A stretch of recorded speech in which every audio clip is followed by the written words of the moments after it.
and the development of specific complications which have really driven the definition of disease and the criteria for its diagnosis as we use it today.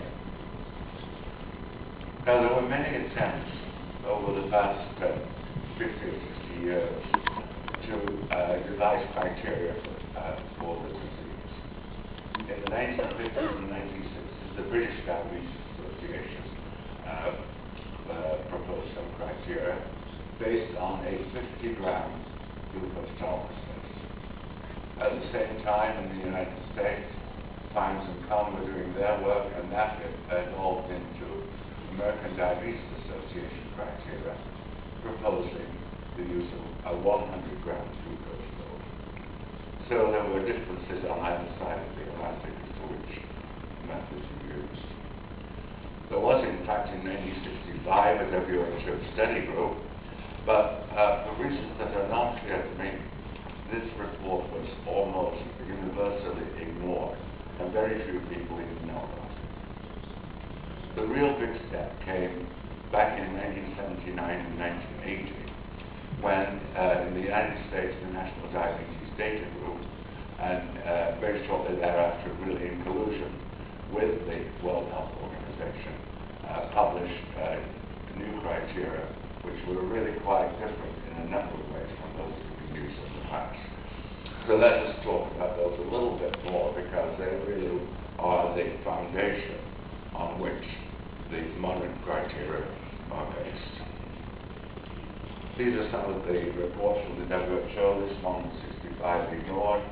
This one in 1980, probably the most important. And then the latest revision was in 1999, with a few reports dealing with other specific issues thereafter. Now, what enabled the National Diabetes Data Group and the WHO to make their pronouncements in 1979 and 1980? Well, quite a lot had been learned about diabetes during that previous decade.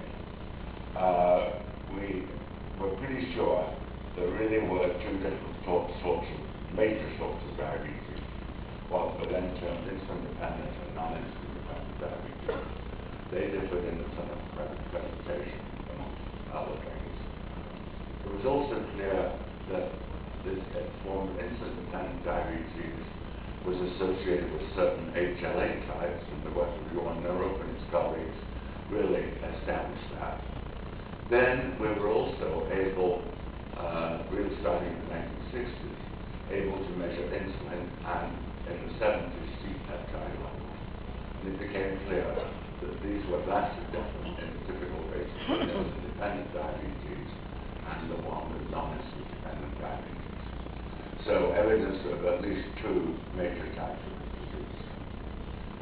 Furthermore, during the 70s, evidence by modality in the glucose distributions in populations of Canada, and I'll show and illustrate that in a moment.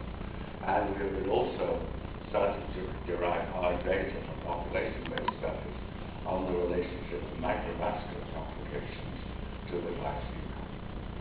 Now, this is also when the 75-gram oral glucose tolerance test was really introduced as a standard, bridging this transatlantic gap which has occurred up to that time.